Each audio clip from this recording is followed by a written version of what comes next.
So అంటే నార్మల్గా ఇలాంటి ట్రోలింగ్స్ని వాటిని వీటిని చాలా క్యాజువల్గా తీసుకునే ఆవిడ మనోజ్ గారు మనకు కనిపిస్తే ఎంత వెక్కి వెక్కి ఏడ్చారంటే పాపం అందరూ చూసిన వాళ్ళందరూ కళ్ళల్లో నీళ్ళు తిరిగేసినాయి. అది కూడా టీచ్ ఫర్ చేంజ్ కార్యక్రమంలోనే జరిగింది.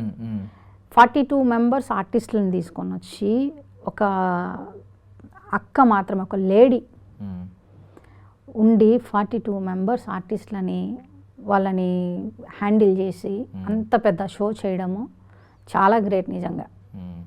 అది అక్క దగ్గర అక్కకు సంబంధించిన వాళ్ళు ఎవరు లేరు, మీన్స్ బ్లడ్ రిలేషన్స్.